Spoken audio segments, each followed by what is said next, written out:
الشيطان الرجيم بسم الله الرحمن الرحيم يسألونك عن الأهلة قل هي مواقيت للناس والحج وليس البر بأن تأتوا البيوت من ظهورها ولكن البر من اتقى وأتوا البيوت من أبوابها واتقوا الله لعلكم تفلحون. قال المؤلف والمفسر رحمه الله تعالى أدام النفع بعلومه وعلومكم في الدارين آمين إلى أن قال له في أن ابن عباس رضي الله تعالى عنه سأل الناس رسول الله صلى الله عليه وسلم عن الأهلة ونزلت هذه الآية يسألونك عن الأهلة قل هي مواقيت للناس يعلمون بأهل دينهم وعدة نسائهم ووقت حجهم. اب مفسر رحمۃ اللہ علیہ فرماتے ہیں کہ حضرت ابن عباس رضی اللہ تعالیٰ عنہ سے روایت ہے سال الناس رسول اللہ صلی اللہ علیہ وسلم، لوگوں نے حضور پاک صلی اللہ علیہ وسلم سے پوچھا اہلا چاند کے ابتدائی دنوں کے بارے میں کہ چاند کا یعنی سورج جو ہے وہ ایک حالت پہ ہے اور چاند جو ہے یہ بڑھتا گھٹتا رہتا ہے، تو اس میں ہمارے لیے کیا مصلحتیں ہیں اور کیا مفادات ہیں اور کیا فائدے ہیں.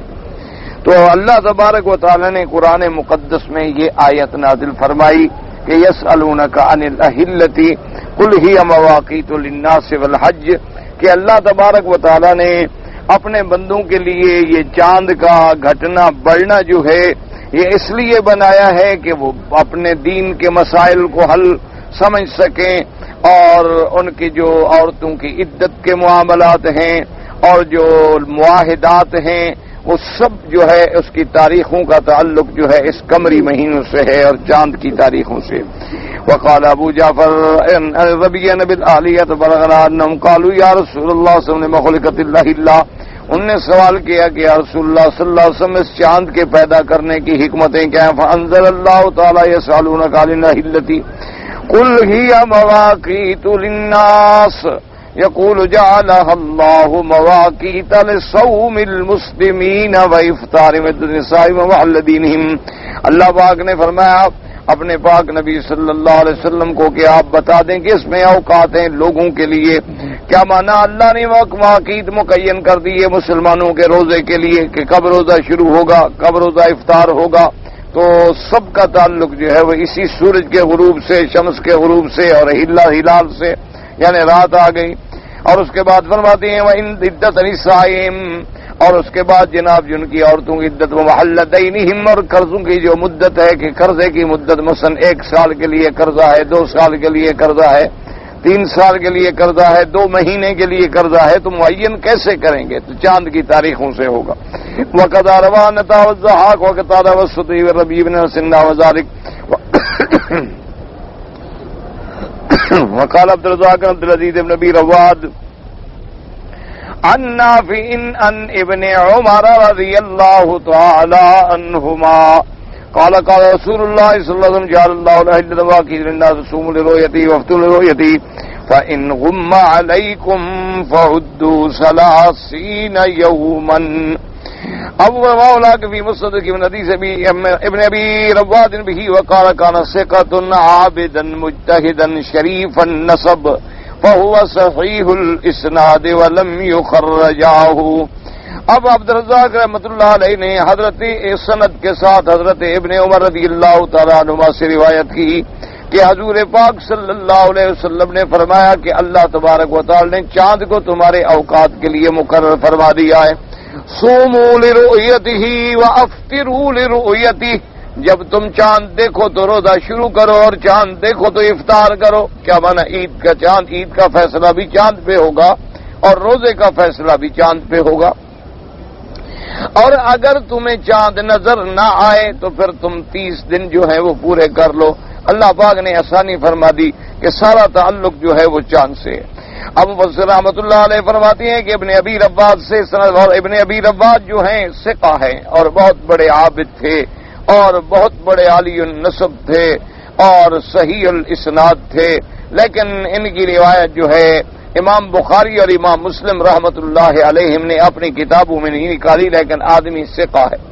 وقال محمد بن جابر کیسے من طرق النبی قال قال رسول اللہ صلی اللہ علیہ وسلم جعل اللہ الاہلہ فاذا رأيتم الهلال فصوموا واذا رأيتموه فافطروا فإن أغمي عليكم فأكملوا العدة 30 وقد روى من حدیث ابی ہریرہ من کلام علی بن ابی طالب رضی اللہ تعالی عنہ. اس حدیث مبارک میں بھی آیا حضور پاک صلی اللہ علیہ وسلم نے ارشاد فرمایا کہ اللہ نے اہلہ کہتی ہیں ابتدائی راتوں کے چاند کو. یہ چاند جو ہے نا پھر اس کے کیونکہ عربی لغت بہت بڑی عظیم اور وسیع لغت ہے، اس میں خدا کی قدرت ہے کہ اس کے ہر کیفیت کے لیے علیحدہ نام ہے. جیسے ابتدا میں ہلال کہلاتا ہے، پھر جا کے بدر کامل بنتا ہے، پھر اسی طرح کہہ کر ہی لوٹتا ہے کل ارجون القدیم. تو عربی لغت کے اندر اللہ کی شان ہے کہ بعض دیکھیں نا جیسے ہم بعض لغتوں میں ایک کیفیت کے لیے ہمیں زیادہ نام نہیں ملتے، لیکن عربی لغت کے اندر ماشاءاللہ جیسے اب بچہ جب تک ماں کے پیٹ میں ہے وہ جنین کہلاتا ہے، اور پیدا ہونے کے بعد وہ رضیع کہلاتا ہے، رضاع دودھ پینے والا، اور رضیع کے بعد جو ہے جناب وہ آگے پھر صبی کہلاتا ہے، پھر ولد کہلاتا ہے، مراہق کہلاتا ہے، غلام کہلاتا ہے، شاب کہلاتا ہے، شیبہ کہلاتا ہے. تو اس کی تمام کیفیتوں کے لیے ایک علیحدہ لفظ جو ہے وہ موجود ہے. تو حضور صلی اللہ علیہ وسلم نے فرمایا کہ اللہ نے چاند کو تمہارے لیے میقات کا سبب بنا دیا ہے. اب چاند سے ہی تمہارے مہینے گنے جائیں گے، تمہارے لین دین، تمہارے قرضے، اور اسی طرح ایام حج. آپ نے دیکھا ہے نا خدا کی قدرت ہے کہ حج کا تعلق چاند کی تاریخوں سے ہے، اسی لیے آپ دیکھیں کہ حج تبدیل ہوتا رہتا ہے، کبھی گرمیوں میں کبھی سردیوں میں. اسی طرح رمضان کا تعلق جو ہے وہ بھی چاند سے ہے کہ جب تم چاند کو دیکھ لو صوموا لرؤیتہ وافطروا لرؤیتہ. اب آج کل جو جھگڑے پڑے ہوئے ہیں نا جی، اصل میں یہ بلا وجہ ہیں. جب ہم کسی چیز سے حد سے زیادہ تجاوز کرتے ہیں نا جی تو ہم اپنے آپ کو مشکلات میں ڈال دیتے ہیں. اس لیے ہمارے یہاں مثلا یا کسی بھی جگہ آج کل یہ ہے کہ جی وہ آلات ہیں، رصد گاہیں ہیں، بڑی بڑی دوربین ہیں، اور اس کے بعد جناب ہیلی کاپٹروں پہ بیٹھ کے اور چھوٹے طیاروں پہ بیٹھ کے چاند کے پیچھے ڈھونڈ رہے ہیں. چاند تو ہر شکل میں کہیں نہ کہیں تو ہوتا ہے. چاند جو ہے وہ کسی نہ کسی جگہ تو موجود ہے. اتنی تکلیفوں کے لیے اللہ نے ہمیں تکلیف دی ہی نہیں. لا یکلف اللہ نفسا الا وسعها. جتنی ہماری طاقت کے اندر ہے بس اللہ نے ہمیں کتنا کھلا مسئلہ ہے. بھائی نظر آ گیا رکھ لو روزہ، نہیں نظر آ گیا چھپ گیا بادل ہے، چاند تھا لیکن تمہیں نظر نہیں آیا، ٹھیک ہے تم اپنے دن پورے کر لو، 30 بات ختم ہو گئی. کوئی ایسا مسئلہ نہیں ہے، کوئی ایسا جھگڑا نہیں ہے. اور ہمارے ہاں تو جناب ہر بات پہ ایک نیا جھگڑا، یعنی جو چیزیں نہ کرنے والی ہیں اس پر تو بڑا زور دیا جاتا ہے. جی کمیٹیاں بناؤ، چاند ڈھونڈیں اور فلاں کریں، لیکن قرآن کا قانون اس کے لیے نہ کمیٹی ہے، نہ کوئی سوچتا ہے، نہ کوئی محنت ہے. صرف ہماری شریعت باقی رہ گئی ہے چاند دیکھنے کے لیے، یا رہ گئی ہے حیض نفاس کے مسئلے معلوم کرنے کے لیے، یا کوئی طلاق شراک کا مسئلہ آ جائے تو وہ بھی مولوی کے پاس بھیج دیتے ہیں ذرا پتہ کرو یار کیا ہے.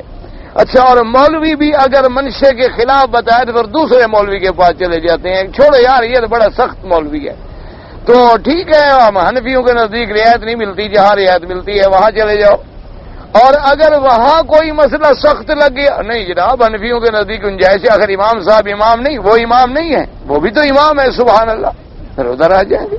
یعنی ایسا ایک ملغوبہ ہے کہ ہر آدمی نے اپنی ہوا کو نعوذ باللہ خدا بنایا ہوا ہے کہ جیسے اس کی طبیعت کی خواہش ہے اسی طرح دین کو بدل دیتا ہے. اللہ تبارک و تعالی رحمت کرے. اب ہمارا دین جو ہے وہ محدود ہو گیا.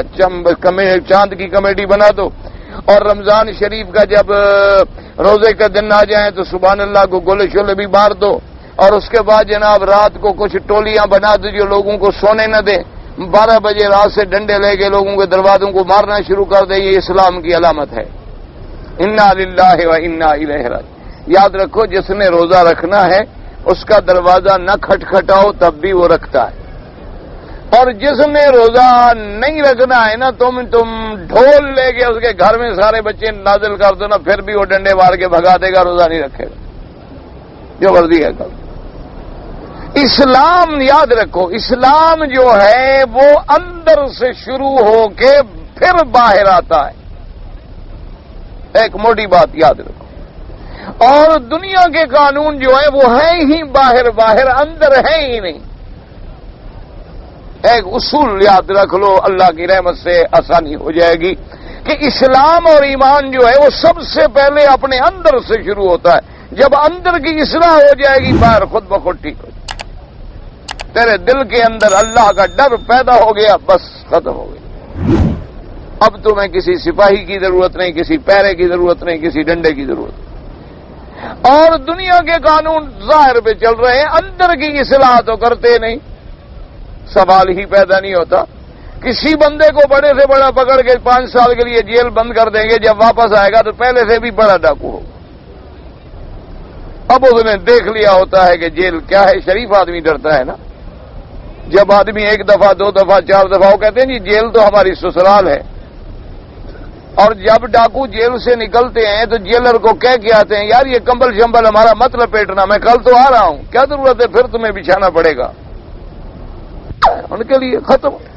اصل بات کیا ہے کہ اللہ کا ڈر پیدا ہو جائے کہ میرا رب میری ہر حرکت کو دیکھ رہا ہے، بس۔ اور میری حرکات، سکنات، اقوال، اعمال، افعال سب میرے اللہ کے دربار میں ہیں، اور میں نے ذرے ذرے کا حساب دینا ہے۔ آمن کاتبین یعلمون ما تفعلون اقرأ کتابک کفی بنفسک اليوم علیک حسیبا فمن یعمل مثقال ذرة خیرا یرہ ومن یعمل مثقال ذرة شرا یرہ، ذرہ ذرے کا حساب ہوگا۔ اسی لیے جو بزرگ ذکر کرواتی ہیں اور مراقبے کرواتی ہیں اور تصور جمواتی ہیں، ان کا مقصد بھی یہ ہوتا ہے کہ بندے کو ہر وقت یہ خیال ہو کہ میرا اللہ میرے ساتھ ہے، مائیت علمی کے ساتھ، اور جب اللہ ساتھ ہے تو کیسے جرم کرے گا۔ یہ یقین جب ہو جائے نا جی، سارا مسئلہ ٹھیک ہو جائے۔ اب دیکھو نا، تم اگر اپنے مکان میں ہو، تمہارے مکان کا چوکیدار اگر دیکھ رہا ہو تو تم گناہ کرو گے؟ حتیٰ کہ چلو گناہ کو بھی چھوڑو، میاں بیوی ہیں لیکن بچہ جاگ رہا ہے تو میاں بیوی لیٹیں گے؟ کہیں گے جی بچے کو سونے دو یا اس کو کسی اور کمرے میں سلاؤ۔ تو اگر یقین ہو جائے کہ خدا ہمیں دیکھ رہا ہے تو پھر ہم بے حیائی کر سکتے ہیں، ہم جرم کر سکتے ہیں؟ یہ یقین کمزور پڑ گیا۔ یہ جب کمزور پڑ گیا ہے تو ٹھیک ہے، اب تو انسان اتنا بڑا حیوان ہے کہ کوئی دنیا کا قانون اسے ٹھیک نہیں کر سکتا، اسے تو صرف اپنے خالق کا قانون ٹھیک کر سکتا ہے۔ اور دنیا کا کوئی قانون بنائیں گے، ایک طرف بنائیں گے دوسری طرف وہ توڑ ڈالیں گے۔ آپ ایک جناب نظام بنائیں گے، وہ دوسری ایک کو ایسی شک پیدا کر دیں گے کہ وہ نظام تمہارا پھر ختم ہو جائے گا۔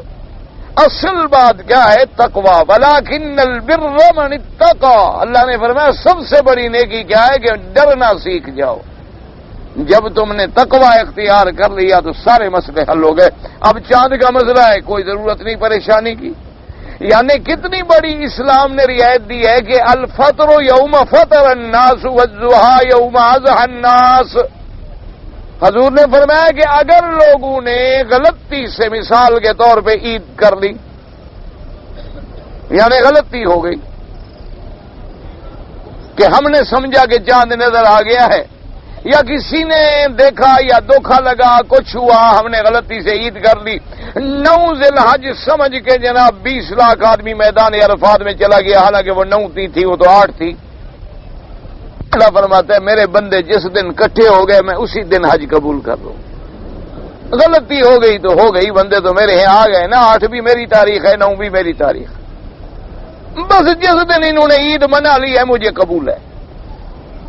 جب اتنی بڑی رعایت ہے ہمارے ساتھ تو پھر جناب ہم ہوائی جہاز لے کے دوڑ پڑیں اور ہم حساب کرتے پھریں کہ جناب ابھی تو چاند پیدا ہی نہیں ہوا، اور چاند کب نکلے گا؟ 28 دنوں کے بعد دورہ مکمل ہوا، چاند مر گیا، ڈوب گیا، اب چاند کو دوبارہ پیدا کر رہے ہیں، اور پیدا ہونے کے لیے اتنے گھنٹے کا ہو جائے، اور اتنے گھنٹے کا جب تک نہ بنے وہ نظر نہیں آ سکتا۔ تو ہمیں کیا ضرورت ہے ان لمبی بحثوں میں؟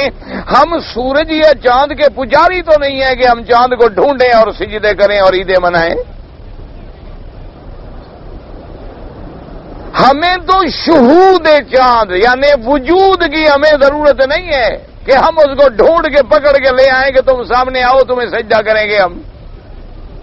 یہ تو محض ایک علامت ہے. فمن شہد منکم الشہر، جس نے اس دن حاضر تھا چاند نظر آ گیا فلیصم، نہیں نظر آ گیا 30 دن پورے کر لو السلام علیکم. حضور نے فرمایا فإن اغمی علیکم، اگر تم پہ چھپا رہ گیا یعنی چاند تو تھا لیکن تمہیں نظر نہیں آیا پھر بھی تم 30 پورے کر لو سر، ٹھیک ہے اللہ کے ہاں قبول ہے، زیادہ بحث میں پڑھنے کی ضرورت.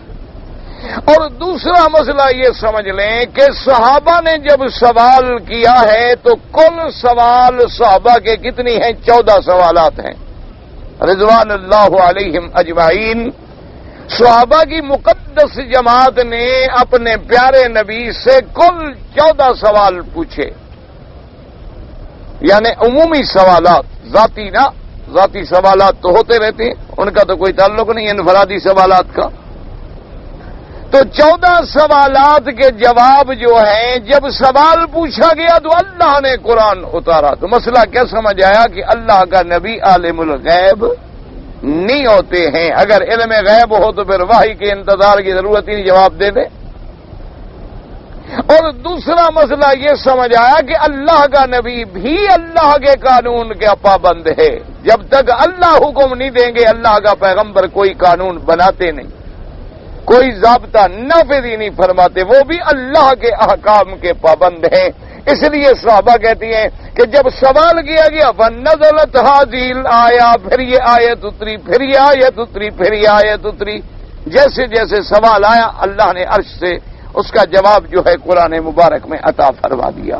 تو اس لیے حضور صلی اللہ علیہ وسلم نے فرمایا کہ محل دینکم، تم نے قرضہ دینا لینا ہے چاند کے مہینے مقرر کرو. تم نے لینڈ، اچھا اگر کوئی آدمی سورج کے مقرر کرے مہینے تو جائز ہے، یاد رکھو کوئی منع نہیں. یعنی سورج کا حساب کتاب رکھنا بھی شریعت میں منع نہیں ہے. اللہ نے قرآن میں اس کو بھی فرمایا ہے فَمَحَوْنَا آیَةَ اللَّيْلِ وَجَعَلْنَا آیَةَ النَّهَارِ مُبْصِرَةً لِتَبْتَغُوا فَضْلًا مِّن رَّبِّكُمْ وَلِتَعْلَمُوا عَدَدَ السِّنِينَ وَالْحِسَابَ. اللہ نے فرمایا کہ ہم نے چاند کو جو روشن بنایا تھا کہ رزق بھی حاصل کرو اور حساب بھی جان سکو سالوں کا. تو اس لیے چاند کا حساب بھی کوئی حرام نہیں، لیکن مسنون اور سنت کیا ہے کہ آدمی چاند کے مہینے یاد رکھے، اپنے معاملات کو چاند سے جاری رکھے. ہاں مثلا باہر کے ملک ہیں وہ نہیں جانتے چاند کے مہینے، ان کو تم اسی تاریخ میں لکھ دو، کوئی بات نہیں، کوئی منع نہیں ہے، اس کو بھی استعمال کر سکتے ہو. البتہ اسلامی مہینے بالکل بھلا دینا اور دوسرے مہینے یاد کر لینا یہ بات گناہ ہے کہ اسلام کے مہینوں کو آدمی بالکل بھول جائے، بھلا دے اور تاریخ ہماری جو ہے اس میں ہجری کا کوئی پتہ ہی نہ لگے. ڈائری ہے تو اس میں صرف ہمارے انگریزی مہینے ہیں، کیلنڈر ہیں تو انگریزی مہینے ہیں، لین دین ہے تو انگریزی مہینے ہیں. اب تو ہمارا سال بھی انگریزوں کی طرح شروع ہوتا ہے اور ختم بھی انگریزوں کی طرح ہوتا ہے. ہمارے بجٹ کا سال بھی انگریزوں کی طرح شروع ہوتا ہے اور ختم بھی انہی کی طرح ہوتا ہے. ہمارے جتنی یعنی اصول ہیں، ضوابط ہیں، قوانین ہیں، قواعد ہیں، وہ سب اسی کافر کے بنے ہوئے ہیں. انہی کے قوانین کے مطابق ہم لوگ زندگی گزارتے ہیں. اللہ پاک معاف فرما دے. اللہ تبارک و تعالی مسلمانوں کو اور عالم اسلام میں لوگوں کو توفیق دے کہ وہ اسلام اور قرآن کے قانون کے لیے سعی کر سکیں. اور اللہ تبارک و تعالی سے ہم تو دعا کر سکتے ہیں اور تو کچھ نہیں کر سکتے. یعنی اب تو آپ بلا مبالغہ یہ کہہ سکتی ہیں کہ دنیا میں مسلمانوں کے ملک تو ہیں، اسلام کا ملک صرف سعودی عرب ہے، باقی سب ملک جو ہیں مسلمانوں کے ہیں. فلانا ملک مسلمانوں کا ملک ہے کیونکہ وہاں مسلمان رہتے ہیں. باقی اسلام کا ملک تو تب بنے گا جب اسلام وہاں رہتا ہوگا. اسلام کو تو دیش نکالا دیا ہوا ہے، نہ عدالت میں ہے، نہ تجارت میں ہے، نہ وزارت میں ہے، نہ اوپر کرسی میں ہے، نہ نیچے. اسلام تو ہے نہیں، پھر اسلام کا کیا بنا؟ ایسے نام کا لیبل لگا دو تو نام رکھنے سے کیا فرق پڑتا ہے کہ مثلا اگر گلاس کے اندر تم ڈالو وسکی اور اوپر لکھ دو شراب الصالحین تو کوئی حلال تھوڑی ہو جائے گی. اس میں کیا فرق پڑتا ہے؟ رام چندر کے اوپر جو تم لکھ دو کوئی مسلمانوں کا نام تو وہ مسلمان ہو جائے گا؟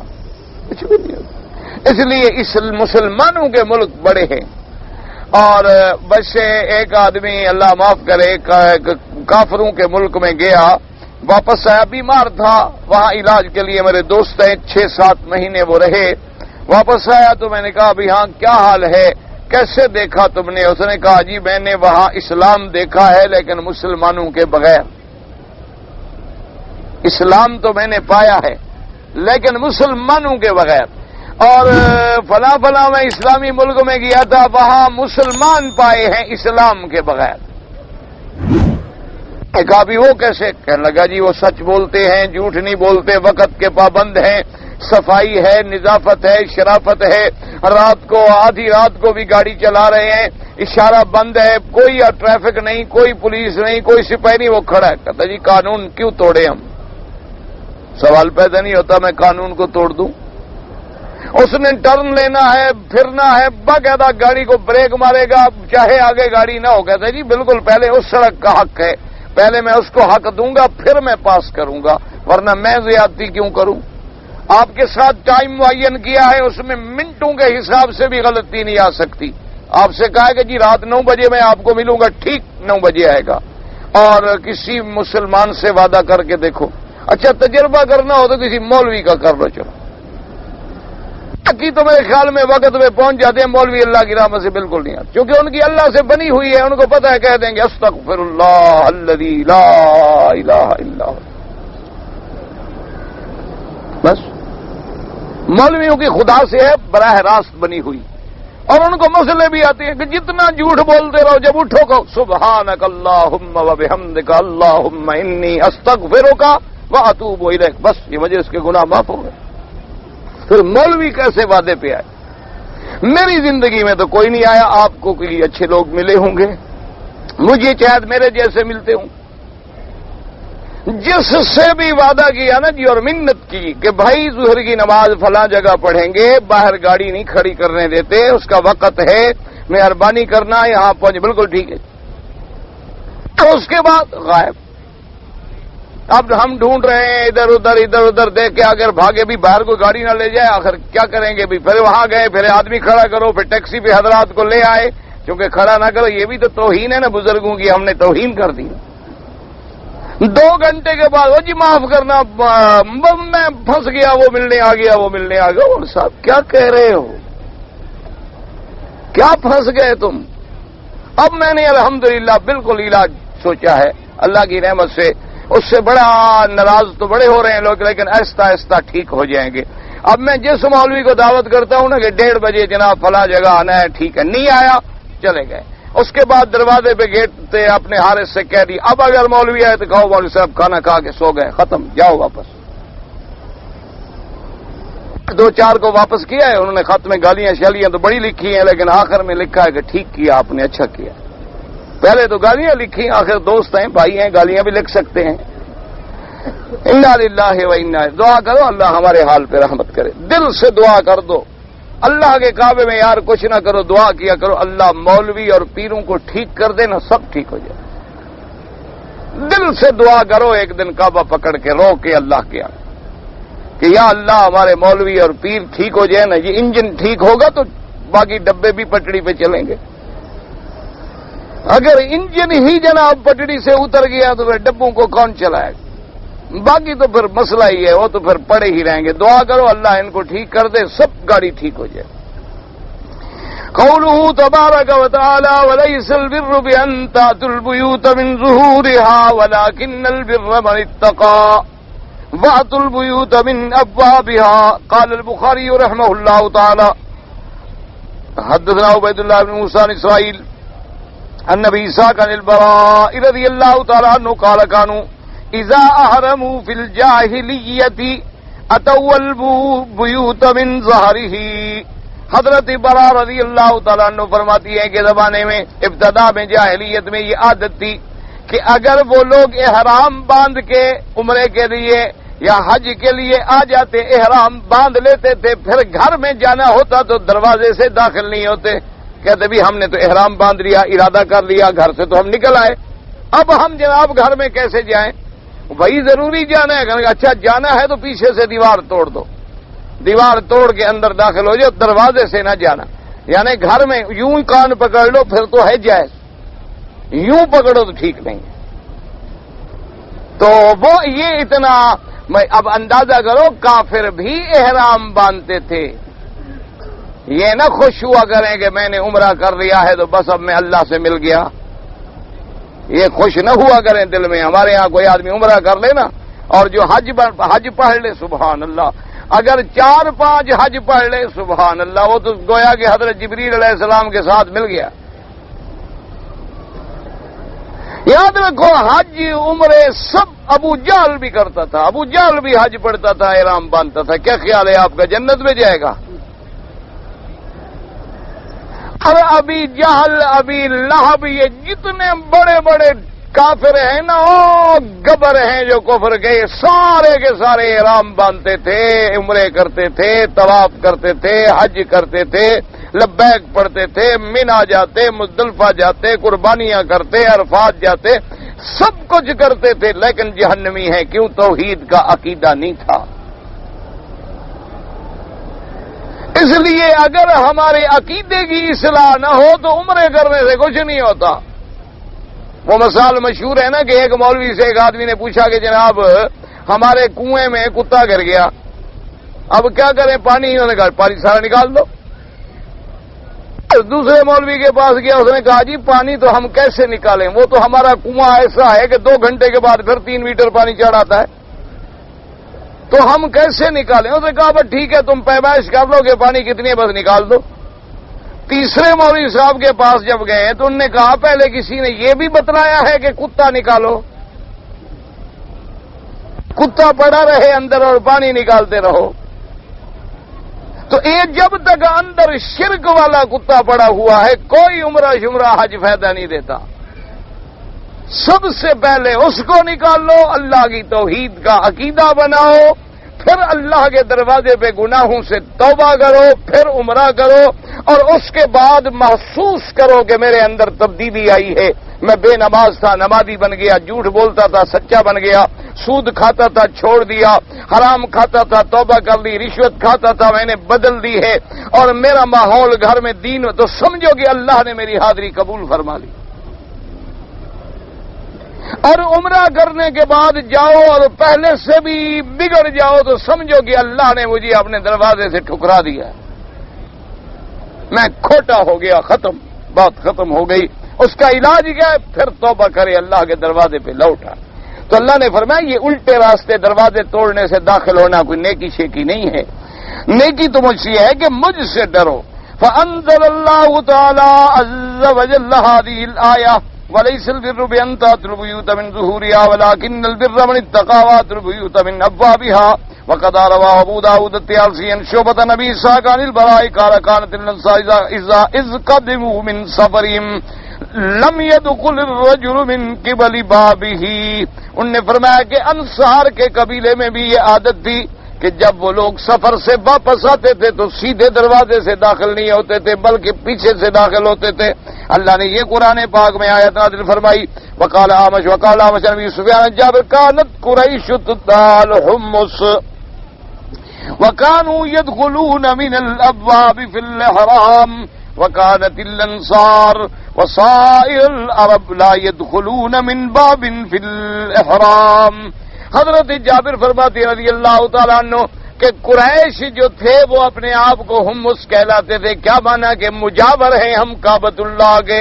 وہ کہتے تھے بھی ہم جو ہے نا ہم تو ہیں مجاور، ہمارا شان تو اونچا ہے، ہم تو احرام باندھ کے دروازے سے سیدھا جا سکتے ہیں، لیکن جو مجاور حرم نہیں ہیں باہر کے قبیلوں کے وہ سیدھے نہیں جا سکتے، وہ الٹے جا سکتے ہیں احرام باندھ کے.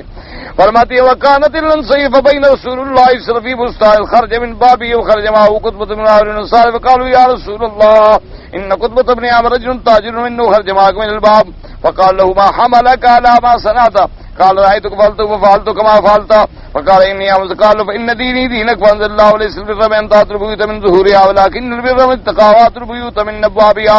حضور پاک صلی اللہ علیہ وسلم ایک باغ کے اندر تھے، خرج من بابہ، آپ ایک دروازے سے نکلے، وخرج معہ قطبۃ بن عامر من الانصار، وہ بھی آپ کے ساتھ نکلے، فقالوا یا رسول اللہ صلی اللہ علیہ وسلم، انہوں نے کہا حضور کے عامر جو ہے یہ تو بڑا تاجر ہے اور یہ بھی آپ کے ساتھ دروازے سے نکل آیا، تو وقالوا ان کو کہا ما حملک علی ما صنعت، کہ تم نے ایسے کیوں کیا؟ اس نے کہا جو آپ کو میں نے دیکھا تو میں نے بھی وہی کر لیا، اور پھر میں تو احمس میں سے ہوں، وَإِنَّ دِينِي دِينَكَ، ویسے میرا دین بھی وہی ہے جو آپ کا ہے۔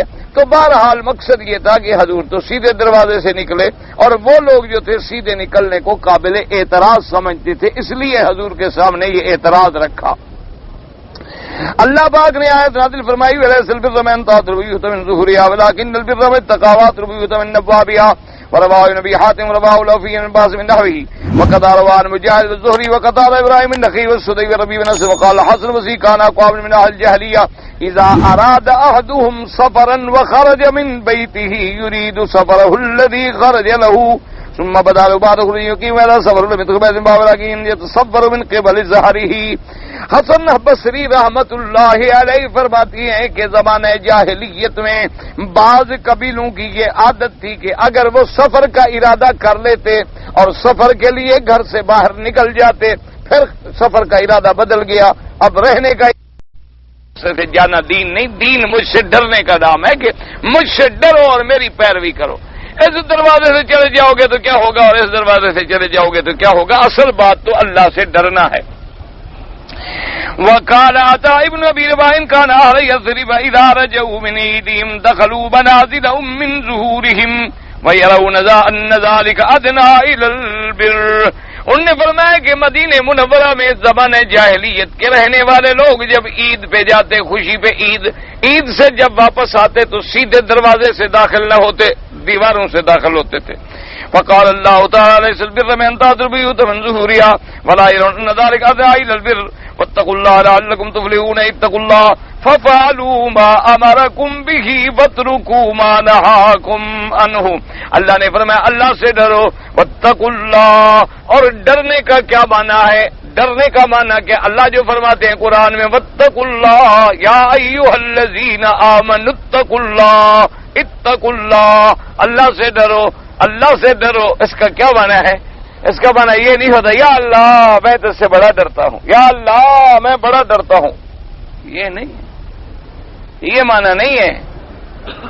لوگوں نے یہی سمجھا ہوا ہے، جھوٹ بھی بول رہا ہے اور یا اللہ میں بڑا ڈرتا ہوں، یا اللہ میں بڑا ڈرتا ہوں، ساتھ جھوٹ بھی بول رہا ہے، سگریٹ بھی پی رہا ہے، اللہ میاں مجھے بڑا ڈر ہے، بڑا گناہگار ہوں، ڈرتا ہوں تو اس سے، سگریٹ ہاتھ میں، یہ کوئی ڈرنا نہیں، یہ تو استہزاء ہے، اللہ سے مذاق ہے اور اللہ کے عذاب کو دعوت دینے والی بات ہے۔ ڈرنے کا معنی کہ فَفَعَلُوا مَا أُمِرُوا وَاتْرُكُوا مَا نُهُوا، ڈرنے کا معنی یہ ہے کہ جن چیزوں کے کرنے کا اللہ نے حکم دیا ہے وہ کرو، جن چیزوں سے منع کیا ہے رک جاؤ، یہ ہے ڈرنا۔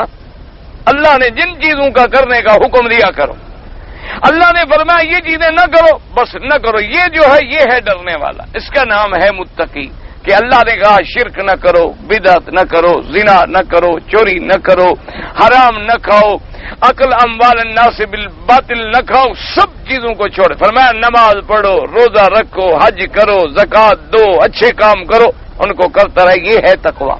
فرمایا جب یہ کرو گے لعلکم تفلحون غدا اذا وقفتم بین یدیہ فیجازیکم علی التمام والکمال، تاکہ تم کامیاب ہو جاؤ۔ کب؟ جب قیامت والے دن اللہ کی دربار میں کھڑے ہوگے تو پھر اللہ تبارک و تعالیٰ تمہیں تمہارے اعمال کی پوری پوری جزا دیں گے۔ اگر تم ڈرو گے تو پھر اللہ تبارک و تعالیٰ، اور یاد رکھیں سب سے پہلا تقوی کا درجہ کیا ہے کہ شرک سے بچ جائے، دوسرا درجہ کیا ہے تقوی کا کہ شرک سے بھی بچے اور کبیرہ گناہوں سے بھی بچے، اور اس کے بعد کا جو درجہ ہے شرک سے بھی بچے، کبیرہ سے بھی بچے، صغیرہ سے بھی بچے، پھر اس سے بھی جو بڑا درجہ ہے صغیرہ سے بھی بچے، مشتبہات سے بھی بچے۔ یہ درجات ہوتے ہیں۔ دعا کرو اللہ ہمیں بھی کسی درجے میں شامل کر لیں، اللہ پاک ہمیں بھی اپنی رحمت سے شامل کر لیں، ورنہ ہم کسی قطار شمار میں تو نظر نہیں آتے ہم، لیکن وہ کریم ہے، ہمیں بھی کسی کے ساتھ اپنی رحمت کے ساتھ شامل فرما لیں اور ہمارے حال پہ رحم کر دیں۔ حضرت عمر رضی اللہ تعالیٰ عنہ نے یہ مسئلہ حضرت ابن عباس رضی اللہ تعالیٰ عنہ سے پوچھا۔ آپ نے فرمایا ابن عباس مجھے بتاؤ کہ تقویٰ کس کو کہتے ہیں؟ اللہ جو فرماتے ہیں اتقوا اللہ اتقوا اللہ اتقوا اللہ، تو تقوی کا کیا معنی ہے؟ حضرت ابن عباس نے کتنی پیارا جواب دیا۔ آپ نے فرمایا کہ حضرت عمر آپ مجھے یہ بتائیں کبھی آپ کا زندگی میں ایسا اتفاق ہوا ہے کہ کسی ایسے راستے میں گزرے کہ ادھر کھائی ہے، ادھر کانٹے ہیں، ادھر گندگی ہے، اور ادھر بڑی راستہ خراب ہے، اور ادھر غار ہیں، اور ادھر جانور ہیں، ان پہ پاؤں پڑے تو ڈسنے کا ڈر ہے، اور ٹیڑھا میڑا ایک اندر راستہ ہے تو کیچڑ ہے، ایسی خطرناک جگہ پر کبھی گزرنے کا اتفاق ہوا آپ کو؟ تو حضرت عمر نے فرمایا کہ ہاں ایسے ہوا ہے کئی دفعہ۔ تو حضرت ابن عباس نے فرمایا کہ جب ایسے راستے سے گزرتے تھے تم تو کیا کرتے تھے؟ انہوں نے کہا میں کپڑے اوپر کر لیتا تھا اور نظر راستے پہ ٹکا لیتا تھا اور پاؤں جمع آرام سے رکھ کے ہر چیز سے بچ کے نکلتا تھا۔ انہوں نے کہا اسی کا نام تقویٰ ہے کہ ہر طرف جو ہے کدھر کوئی وساوس سے شیطانیہ ہیں، کدھر شہوانیت ہے، کدھر جناب غلبہ حیوانیت ہے، کسی طرف گناہ کی دعوت ہے، کہیں حسن کی دعوت ہے، کہیں شراب کی دعوت ہے، کہیں سود کی لالچ ہے، کہیں رشوت کا پیسہ ہے کہ تنخواہ تو ملے مہینے کے بعد 5000 اور رشوت 5 منٹ کے بعد مل جائے 1 لاکھ، تو کتنی بڑی لالچ ہے۔ لیکن ان سب سے دامن بچا کے صراط مستقیم پہ نکل جانا جو ہے اسی کا نام تقویٰ ہے۔ اور میں اسی کا نام تقویٰ ہے کہ ان تمام خطرناک بلاؤں سے نکل جاؤ، اسی کا نام تقویٰ ہے۔ دیکھو نا جی آج دنیا میں کس کا دل نہیں کرتا کہ میں دولت کماؤں؟ کون آدمی ایسا ہو سکتا ہے؟ اللہ والے تو بہت تھوڑے ہوں گے، قلیل من عبادی شکور، ہر آدمی اس ہوس میں مبتلا ہے۔ اب جناب جب وہ پڑھتا ہے کہ جناب ٹھیک ہے آپ کوئی انڈسٹری کے لیے ایک قصہ کہانی بنا لیں، رپورٹ بنا لیں اور کسی بڑے سے اپنا راستہ بنا لیں اور جناب 20 کروڑ کا منصوبہ ہوگا، شو کر دو کہ 2 کروڑ ہمارے پاس ہے، 18 کروڑ کا قرضہ ملے گا۔ جب 18 کروڑ کا قرضہ ملے گا، یہ جو 2 کروڑ تم نے لوگوں سے قرضے کا دکھائی ہے ان کو واپس کر دینا، 18 میں سے 10 لگا لینا، کم بھی ہو جائے گا، 8 کھا جانا، پھر دیکھا جائے گا۔ تو کس کا دل نہیں کرتا، کس کا دل نہیں للچاتا کہ میں ایسی باتوں میں کروں؟ لیکن جو ڈرتا ہے وہ کہتا ہے جناب اس میں تو پھر سود آئے گا، اور سود آیا تو پھر تو جہنم آ گئی، کیونکہ سود کا ادنا گناہ جو ہے وہ اپنی ماں سے 70 دفعہ زنا کے برابر ہے۔ آگے تمہاری مرضی، جو مرضی آئے کھائیں۔ آج کل تو کہتے ہیں جی سود کے بغیر ملک چل نہیں سکتا، تو سیدنا ابو بکر کے زمانے میں کیسے چلا؟ سیدنا عمر کے زمانے میں کیسے چلا؟ بھائی جن صحابہ کے زمانے میں نہ سود تھا، نہ تمہارے بینکر تھے، نہ تمہارے یہ بڑے بڑے ساہوکار تھے، نہ تمہارے یہ اقتصادیات کے بڑے بڑے ماہرین تھے، سادہ مسلمان تھے، بے تربیت اونٹوں کے چرانے والے، انہوں نے تو 22 لاکھ مربع میل پہ اسلام کا جھنڈا گاڑ دیا۔ 22 لاکھ مربع میل کہہ دینا بڑا آسان ہے، اور روم اور کیسر اور کسرا کی بڑی منظم اور بڑی مربوط اور مستحکم جو حکومتیں تھیں ان کو پاؤں کے نیچے روند ڈالا۔ ان کے پاس تو کوئی ماہرین بھی نہیں تھے، کچھ بھی نہیں تھے۔ اسی لیے تو اقبال نے کہا تھا نا کہ بات کیا تھی کہ نہ روم و ایران سے دبے چند بے تربیت اونٹوں کے چرانے والے۔ ایسے بے تربیت جنگ کا بھی کوئی تجربہ نہیں، یعنی اندازہ کرو بادشاہ کے دربار میں جو صحابہ آئے تو بادشاہ کے دربار میں قالینیں بچھی ہوئی تھی، باہر تک، دروازے تک، سیڑھیوں تک۔ بڑے لوگوں کا تو دیکھا ہے آپ نے، ان کے تو حمام میں بھی قالینیں ہوتی ہیں، حمام میں بھی قالینیں بچھی ہوئی ہیں، لیٹرین میں بھی قالینیں بچھی ہوئی ہیں۔ ان کے تو بس میں نہیں لگتا بیچاروں کے وہ سڑک پہ بچھا دیں جب مسجد آنا پڑے۔ تو جتنی بڑی قالینیں تھیں تو پتہ ہے صحابی سیدھے سادے لوگ آئے جناب، انہیں گھوڑے باندھنے کے لیے ادھر ادھر دیکھا کہ کوئی جگہ تو ہے نہیں، ایک قالین میں کیا سوراخ، رسی ادھر باندھ، اور ان کو کہا تم تو یہاں کھڑے ہو جاؤ، اور نیزہ یوں گھسیٹ کے چلے کہ بادشاہ تک جاتے جاتے ساری قالینیں کاٹ ڈال۔ وہ کہیں گے دیکھو جی ہاں ان پڑھ تھے نا جی، پروٹوکول نہیں جانتے تھے۔ دیکھو جی یہ اجڑ لوگ تھے، عرابی تھے، بدو تھے، ان بیچاروں کو کیا پتا پروٹوکول کا۔ پروٹوکول تو یہ ہوتا ہے نا کہ میری بیگم کھڑی ہو تمہارے ساتھ اور تمہاری بیگم ہو میرے ساتھ، یہ ہے عقل والوں کا پروٹوکول۔ یہ پروٹوکول ہے نا، جب غیرت کا جنازہ نکل جائے تو یہی ہوتا۔ غیرت نام ہے جس کا گئی تیمور کے گھر سے۔ تو اب جناب آئے بادشاہ کے سامنے، السلام علیکم، اور کھڑے، انہوں نے کہا بھائی کیا بات ہے، کیا لینے آئے ہو؟ انہوں نے کہا دو باتیں، اسلم تسلم، کلمہ پڑھ لو، ٹھیک ہے ہمارے بھائی ہو، سینے سے لگا لیں گے۔ انہوں نے کہا اچھا نہ پڑھوں؟ انہوں نے کہا نہ پڑھو تو پھر ہمارا جزیہ ادا کرو، ٹیکس دو ہماری، ہم تمہاری حفاظت کریں گے۔ اور اس نے کہا اچھا وہ بھی نہ کروں؟ تو نے کہا نہ کرو تو پھر مقابلہ میدان میں ہوگا تلوار کے ساتھ، فیصلہ تلوار کر دے گی۔ اس نے کہا عجیب بات ہے یار، تمہارے پہننے کے تو کپڑے نہیں ہیں، سر ننگے ہو، یہ رسیاں تم نے یہاں باندھی ہوئی ہیں، تلوار تمہاری اتنی بوسیدہ ہے کہ پتہ نہیں تم نے کہاں سے اٹھائی ہے، اور تم مجھے میرے ملک میں آ کے مجھے دھمکیاں دیتے ہو۔ اس نے حکم دیا کہ ایک مٹی کا ٹوکرا بھر کے ان کو سر پہ رکھو، جاؤ اپنے گورنر کو جا کے پیش کرو۔ یعنی مانا یہ تھا کہ میں تمہارے منہ میں مٹی پھینکتا ہوں، جو مرضی ہے میرا مقابلہ کرو۔ جب وہ ٹوکرا مٹی کا آ گیا، صحابی نے سر پہ رکھا اور کہا الحمدللہ رب العالمین، اللہ تیرا بڑا شکر۔ بادشاہ حیران ہو گیا، اس نے کہا کیا کر رہے ہو؟ ہم نے تمہاری بے عزتی کی ہے، مٹی دی ہے۔ انہوں نے کہا حکومت ملک میں مٹی پہ کی جاتی ہے، تو نے اپنی مٹی ہمارے اپنے ہاتھ میں حوالے کر دی ہے۔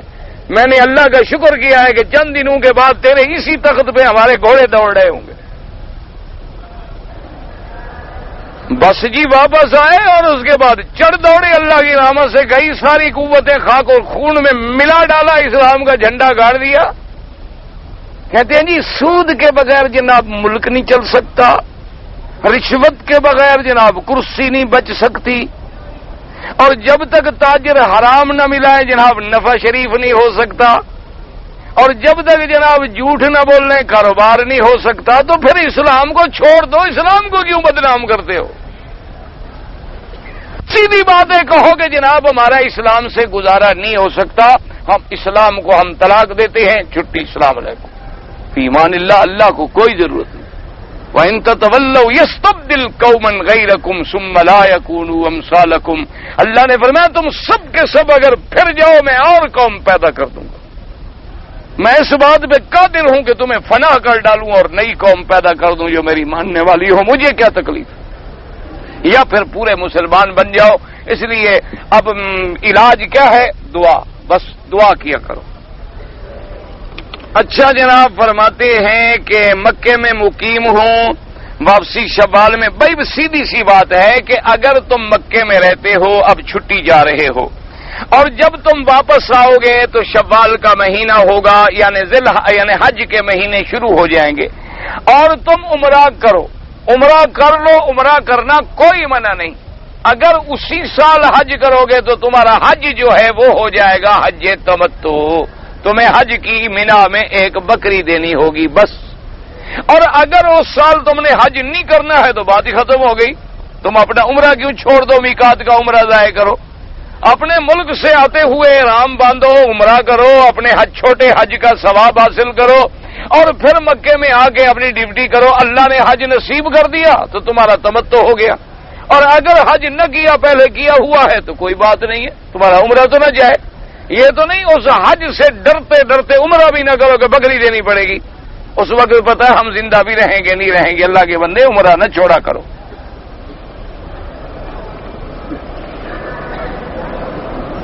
ایک مولوی سے سنا ہے کہ یہ دنیا کی مثل اور 7 دنیا جو ہیں موجود ہے، تو آپ اس مولوی کو لے کر انہی دنیا میں چلے جائیں، دیکھا ہے نا، کوئی بری بات تو نہیں ہے نا۔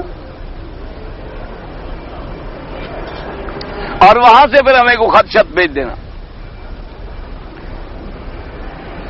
ایک آدمی مسلمانوں کی زندگی بسر کرنے کے لیے کسی جماعت کے ساتھ کوئی سیاسی جماعتیں وماعتیں تو نہ بنائیں، دینی جماعتوں کے ساتھ تعلق رکھیں. ید اللہ علی الجماع، اللہ کا ہاتھ جماعت پہ ہوتا ہے.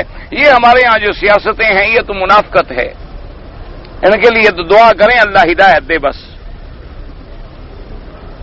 اگر حجر اسود میں ہم احرام باندھا ہوا ہو تو بوسہ دے سکتے ہیں. بھئی دیکھو، اگر یعنی خوشبو آ رہی ہے اور معلوم ہوتا ہے کہ عطر لگا ہوا ہے، پھر بوسہ نہ دیں، دور سے اشارہ کر دیں تاکہ وہ عطر تمہیں نہ لگ جائے احرام کی حالت میں. اور اگر خوشبو تو آتی رہتی ہے لیکن عطر لگا ہوا نہیں ہے، تم نے بوسہ دیا، کوئی چیز تمہارے ہونٹوں کو ہاتھوں کو نہیں لگی، کوئی حرج نہیں، کوئی بات نہیں.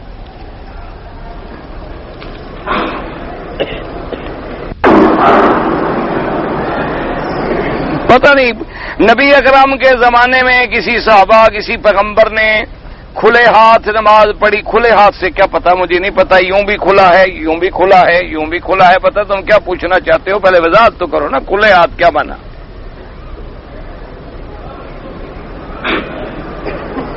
جمعۃ المبارک میں خطبہ جو ہے، خطبے کے دوران میں بیٹھا جاتا ہے، تو اس میں کیا حکمت ہے؟ تم کیوں بیٹھتے ہو؟ کیا حکمت ہے؟ تم کبھی کھڑے ہوتے ہو، کبھی بیٹھ جاتے ہو، کیا وجہ؟ بھئی دو خطبوں کے درمیان میں فاصلہ کرنا ہے. اب فاصلہ کیسے ہوگا کہ ایک بات کو پہلے ہم ختم کر دیں تو 3 دفعہ سبحان اللہ کہنے کی دیر میں ہم بیٹھ جائیں، پھر ہم کھڑے ہوں. یہی سنت ہے، یہی طریقہ کار ہے. اور اس میں حکمت یہ ہے دو کے اندر فصل پیدا کرنا تاکہ صحیح معنوں میں فصل پیدا ہو جائے. کہتا ہے جی کہ ظہر اور عصر کی نماز میں قرات کیوں نہیں ہے؟ کون کہتا ہے قرات نہیں؟ قرات تو ہے، یہ کہو کہ زور سے نہیں ہے. ظہر اور عصر کی نماز میں قرات تو ہے، قرات کے بغیر بھی کوئی نماز ہے دنیا میں. یوں کہو کہ جہرن نہیں ہے، یعنی فجر میں، مغرب میں، عشاء میں امام قرآن زور سے پڑھتا ہے اور ظہر اور عصر میں آہستہ پڑھتا ہے. وجہ کیا ہے کہ انہ یعلم الجہر واخفا، اللہ زور والی بھی سنتے ہیں اور آہستہ والی بھی سنتے ہیں. اگر ساری زور والی ہوتی تو پھر لوگ کہتے شاید اللہ زور سے سنتا ہے، چپکے والی نہیں سنتا. اگر ساری عبادت چپکے والی ہوتی تو سمجھا جاتا کہ جہر بالکل منع ہے، جہر کرنا ہی نہیں چاہیے. اللہ نے اپنی عبادت میں دونوں قسمیں رکھی کہ میں تمہاری دونوں کیفیتوں کے سننے والا ہوں، تمہاری دونوں کیفیتوں کے جاننے والا ہوں. اور بعض علماء نے یہ حکمتیں بھی لکھی ہیں کہ صبح کا وقت جو ہے وہ غفلت سے جاگنے کا وقت ہے، تو زور سے امام قرآن پڑھتا ہے تاکہ خواب غفلت والے اٹھے ہیں نیند سے تو جاگیں. اور اس انقلاب پہ نظر ڈالنے کے جب رات بدل گئی، دن آ گیا، دن بدل گیا، اور مغرب ہو گئی، رات آ گئی، تو اسی طرح ایک دن دنیا بھی بدل جائے گی اور آخرت آ جائے گی. اور عشاء میں بھی زور سے پڑھتا ہے تاکہ قرآن کے الفاظ اس کے دل و دماغ میں گونجیں، تاکہ رات کو بھی اللہ کے قرآن کا خیال اور فکر قائم رہے. ظہر عصر کو تو جاگا ہوا ہے، بالکل ٹھیک ٹھاک ہے، اور اس وقت اس کو اتنا زیادہ تنبہ کی ضرورت نہیں ہوتی جتنی ان اوقات میں تنبہ کی ضرورت ہوتی ہے. اور بھی اللہ کی حکمتیں ہوں گی، اللہ عالم.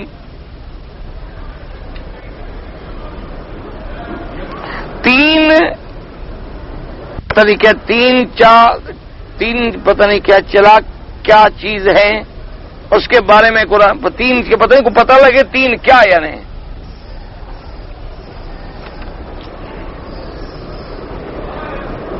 سنت غیر مؤکدہ میں اگر 4 رکعتیں پڑھیں گے تو حنفی مسلک کے مطابق 2 رکعتوں پہ بیٹھ کے جب تشہد پڑھیں گے تو اشہد ان محمدن عبدہ ورسولہ اس کے بعد کھڑے ہو جائیں گے. اگر کوئی تیسری رکعت میں مثلا 2 رکعتیں پڑھ کے بیٹھ گیا پھر تیسری کے لیے کھڑا ہوا، اگر دوبارہ ثنا پڑھ لے کوئی بات نہیں، سبحانک اللہم و بحمدک تبارک اسمک، کوئی بات نہیں.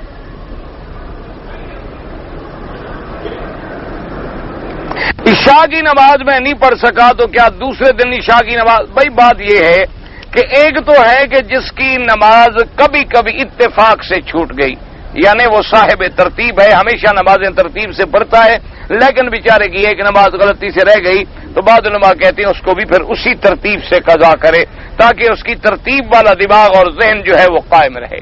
اور اگر زیادہ چھوٹ گئی، ترتیب نہیں رکھ سکا، تب بھی کوئی بات نہیں، مقصد یہ ہے کہ نماز قضا کرے.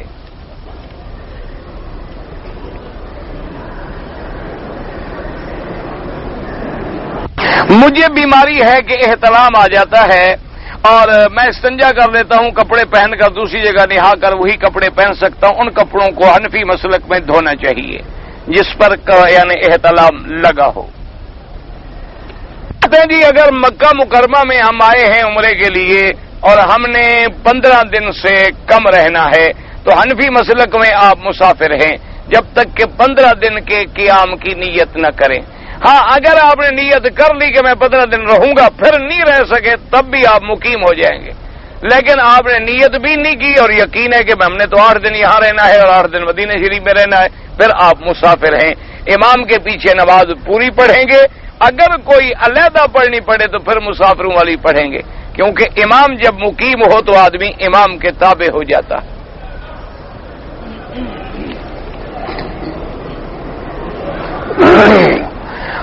حضرت علی رضی اللہ تعالی عنہ کا جنازہ مجھے یاد نہیں کہ امام کون بنے ہیں، بہرحال صحابہ نے پڑھا ہے رضوان اللہ علیہم اجمعین۔